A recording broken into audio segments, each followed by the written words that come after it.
The following is a presentation of the Eagles Sports Network. 4 years with Coach Sparks. What are some of your fond memories of being with him?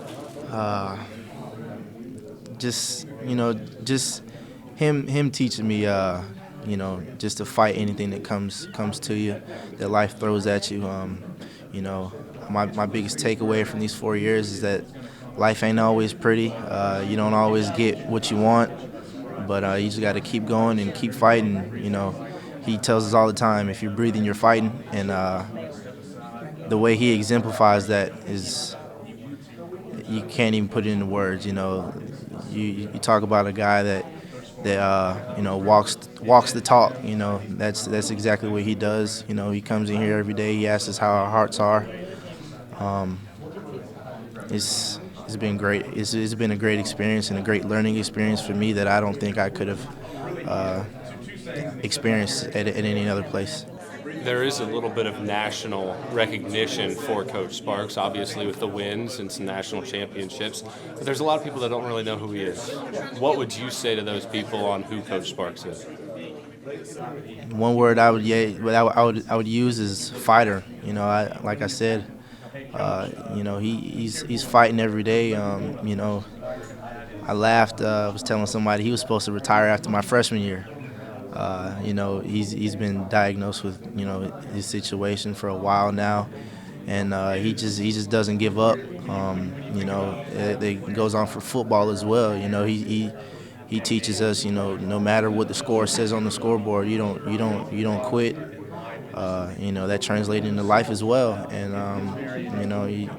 he's just a fighter. That's the best word I could use. He coached a lot of football players. What's it mean to you to be a part of that legacy? It's awesome. My high school coach, that's how I ended up here. My high school coach played for Coach Sparks. It's crazy the parallels that I had in high school. The way my high school coach ran his program is almost like identical to here. So you talk about Ken Sparks' legacy, and he has a lot of impact on a lot of people. It's, kind of at a loss for words a little bit. Well, one final question then. What would you say to Coach Sparks to reflect on your career? Obviously I would say thank you for the opportunity. I'd say thank you for everything he taught me, and the way he was an example on how to be a husband, a man, a father. Just thank you. Thank you for everything that you've done. All right, Jerry, 4 years with Coach Sparks. I'm sure you learned a lot from him. What do you take away from your time being a Carson-Newman football player under Coach Sparks? The biggest thing I take away is his message, if you're breathing, you're fighting. And that's something I'm going to raise my kids by, I'm going to build my family by. That's something I'm going to live by for the rest of my life. You mentioned your kids. What are you going to tell your kids about playing football for Coach Sparks? Oh, man. The biggest thing I'm going to tell them is he didn't care about football. He really cared about our hearts and us after our life after football.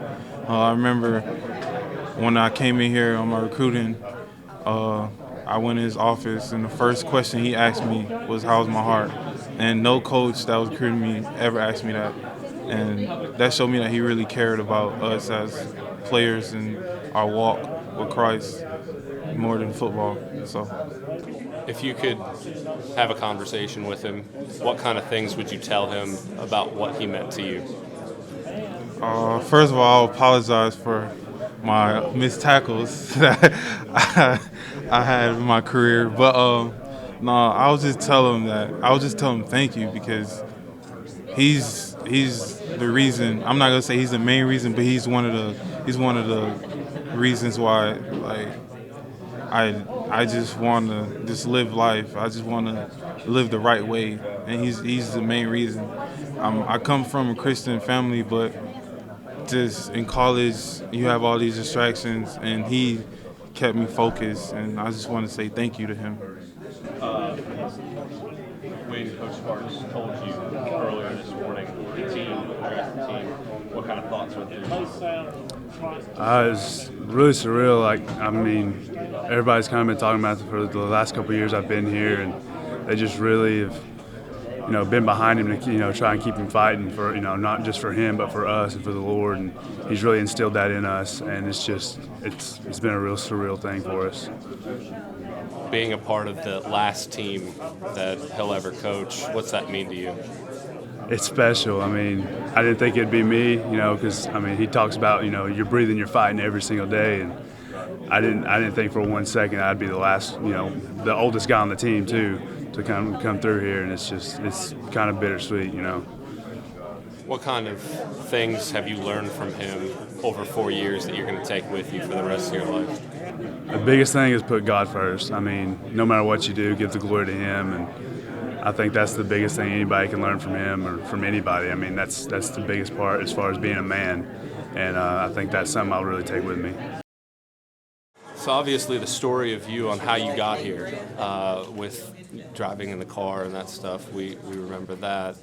What, now that his career is over, what does it mean to you that you had the chance to play for him? It's been a treat, to be honest. I didn't think after 2 years he'd end up retiring. I thought he was going to always keep going, because his slogan was, if you're breathing, you're fighting, and he's still breathing. So, I expected him to keep coaching as long as possible. But it's definitely sad to see him go. What were the emotions that you had when he broke the news to the team earlier today? I actually found out from a few of the players because I was in class. But when I heard the news, I kind of expected it. But the emotions were all the same. I was a little distraught a little bit, and it's sad.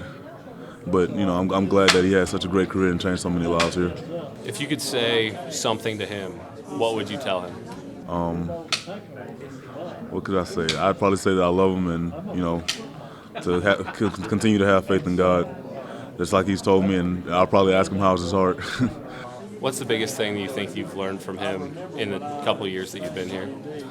To have total trust in God. Things may not go as you plan or how you want them to, but if you have faith in God, everything will fall into place. What emotions were you feeling when Coach Sparks broke the news to you this morning? Honestly, my 4 years here, I knew eventually it would have to end, but I never thought it would happen. Heart racing a little bit, a lot of sad emotions, but at the same time, we know that he's doing it for the right reasons, and we're proud to have him as our coach. It's been 4 years.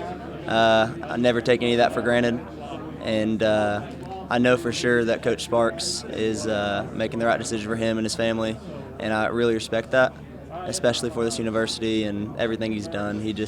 There's nothing to not take from this that is anything more than just being a proud moment. What kind of life lessons did you learn from him in 4 years that you can try to sum up in a shorter period of time? Yeah, I could go on and on about what I've learned from him. The number one thing is, how's your heart? Daily, he tells us to seek God in our daily actions. He is truly a man like David in the Bible, a man after God's own heart, and it makes me want to be the same way. Just learning from him. He's a perfect example of how to be. Obviously, you're done with your football career. It's his last season. What does that bring to your mind right now that you were part of the last team that he ever coached? That's the big thing that gets me. It's bittersweet, because part of it's like, sweet, I got to be a part of his last season, but at the same time, you never want to see a career like that end. You want it to always, you just wish it could keep going. My football career's done, his coaching career's done, and I talked to him last week. I had a picture of us from our last home game. I asked him to sign it, and he asked me to sign his picture. And it's something I'm going to cherish forever, and I'm just so thankful to be even a part of something this great in this program that I was a part of these last 4 years.